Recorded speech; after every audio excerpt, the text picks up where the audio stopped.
Alors donc je m'appelle Michel Guégan. Donc je suis journaliste automobile depuis exactement novembre 70.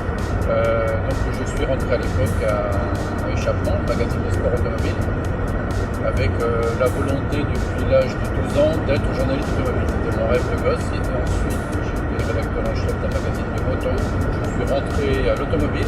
Comme j'ai commencé à pratiquer du 4x4 et à faire les premiers raids africains, j'ai créé un magazine dédié qui s'appelle toujours Auto Verte.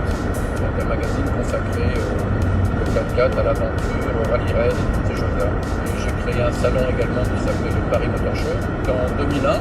J'ai vendu mon entreprise. Et depuis, je suis journaliste freelance. 80% de mon activité, c'est pour l'autojournal. Je fais beaucoup de reportages, des itinéraires touristiques en France, à l'étranger, des reportages magazines sur l'étranger, des interviews, des portraits et quelques essais de voitures. Voilà l'activité en résumé de 40 ans. Et effectivement, parallèlement à cet itinéraire journalistique, j'ai commencé à faire des courses de voitures en 1973. Ensuite, j'ai couru en rallye avec Bruno Savy, en championnat du monde des rallyes sur Lancia Autobianchi et ensuite chez Renault. Et j'ai fini par le trophée Andros. Donc voilà, puis maintenant je pratique l'automobile en loisir, autrement auto et moto, et les essais de voiture en professionnel. En fait, c'est assez simple, c'est-à-dire que ça se fait par comparaison. Au fil du temps, comme tu passes ton temps à changer de voiture constamment, en 10-20 km, tu vois tout de suite à qui tu as affaire. Par exemple, tu essayes une petite voiture française, tu rentres dans une petite japonaise, tu vois tout de suite les différences. Ensuite, pour être confortable, pour être sportif, pour être ferme, pour être souple, énergique, sobre, etc., etc. Et en fait, tout se mesure par expérience et par comparaison. L'intuitif joue un rôle important, c'est quand tu rentres dans une voiture, si tu passes ton temps à chercher les boutons, à chercher les manettes et à pas arriver à régler ta voiture, bah, tu te dis, il est où l'ingénieur là-dedans? Alors en plus, et l'évolution aussi qui est très importante, c'est qu'il y a une certaine forme d'uniformité, ça c'est sûr, parce que de toute façon les contraintes sont les mêmes, contraintes esthétiques, contraintes aérodynamiques, contraintes d'énergie, contraintes de consommation aujourd'hui et d'émissions de CO2. Toi, journaliste, tu évolues avec les voitures et tu évolues avec les mentalités et en fait, tu as toujours des points de comparaison. En 20 km, tu sais parfaitement à qui tu as affaire. Ça, c'est vraiment mais ça, tu ne peux le faire qu'avec l'expérience. Là, par exemple, on fait ce qu'on appelle des présentations de nouveautés. Tu vas avoir le lundi, par exemple, lundi-mardi, tu vas avoir la nouvelle Honda. Après, tu vas avoir jeudi la nouvelle Ford. Après, tu vas avoir vendredi la nouvelle Renault. Et les journalistes qui font les présentations de nouveautés, ils vont faire peut-être 15 nouveautés ou 20 nouveautés dans le mois, ce qui est énorme. Donc, c'est des nouvelles voitures, vous avez des nouvelles versions. Et donc là, les gens ils font leur essai, ils racontent l'histoire, ils font l'essai, ils racontent l'histoire. Bon, ça veut dire qu'en fait, les mêmes journalistes se retrouvent quasiment 10 fois, 15 fois par mois. Je veux dire, en l'occurrence, ça peut être des jours différents, mais ça fait qu'on se retrouve, on ne se connaît pas dans la vie personnelle, sauf qu'on se rencontre pendant 20 ans, on se rencontre tout le temps. On n'est pas concurrents. Alors là où on est concurrent, en revanche, c'est quand tu fais par exemple des essais de voitures, des comparatifs de voitures, des présentations de voitures, où là tu fais des photos, tu fais des articles très circonstanciés, et là par exemple tu es l'autojournal et en face de toi tu as l'automobile. Et là, tu ne sais pas ce qu'il va faire comme photo, tu ne sais pas s'il va réussir à faire des photos mieux que les tiennes, tu ne sais pas ce qu'il va raconter sur la voiture forcément, et ensuite tu essaies de faire en sorte que ta parution soit avant celle de l'autre. Voilà, donc là il y a une vraie concurrence, c'est entre des marchés, entre des supports bien précis.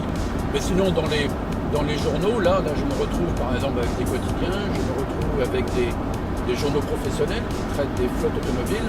Bon, je ne suis pas concurrent, ce sont juste des collègues et quelquefois des amis et on parle de voiture tout le temps parce que de toute façon c'est la règle. On parle nos avis, on a des avis très différents selon l'expérience, l'âge et les goûts, voilà. Dans une nouvelle voiture, il y a 3 sujets. La présentation qu'on appelle statique. Honda, par exemple, annonce la sortie de la nouvelle Jazz hybride, technologie hybride sur une petite voiture qui s'appelle la Jazz. Bon, ça, elle est annoncée à telle date, on a un papier, on nous envoie des photos, on nous envoie un texte, on décortique tout ça, on raconte, et on le montre dans le journal, la nouvelle Jazz qui va arriver. Ça, c'est la première chose. Deuxième chose, les voitures arrivent en Europe, on dit tiens, est-ce que vous pourriez venir à telle date essayer la nouvelle voiture. Et là, on découvre la voiture. Alors on découvre, elle est bien, elle est pas bien, elle est nouvelle, pas nouvelle, elle apporte un plus ou non, elle est chère, pas chère. Et on fait un papier qui va faire, mettons, 2 pages. Ça, on ne vérifie pas tout là-dedans. On a une idée des performances, une idée du comportement, une idée de la consommation. Troisième aspect, on reprend la voiture quand elle rentre chez Honda France, elle rentre ce qu'on appelle en parc presse. Des voitures qui sont rendues disponibles à notre profit. À ce moment-là, on prend la voiture, on la garde 4-5 jours, et là, à ce moment-là, on fait des essais complets sur des itinéraires qu'on connaît et avec des mesures à nous, pas des mesures Honda. Si Honda nous dit, voilà, la voiture est très bien, elle consomme 4 litres, nous on prend l'auto, on essaye, et si elle fait pas 4 litres, on dit, bah non, elle fait 6 litres et demi, ou elle fait ceci en ville, et ceci sur autoroute. Elle est très brillante ou pas brillante parce qu'on a des instruments de mesure. On fait des tests de freinage, on fait des tests de comportement, on fait des tests de tout, de telle manière à avoir une idée exacte de la voiture. Et là, ça c'est la troisième étape. Donc là, le lecteur, il a un aperçu très précis de la voiture réelle sur une route française. Quatrième étape éventuelle, si c'est une voiture importante, on la compare avec une autre voiture équivalente. On voit si la nouvelle voiture est aussi bien, sinon mieux, que l'autre voiture. Voilà. Donc en fait, il y a de 3 à 4 étapes quand une voiture nouvelle arrive.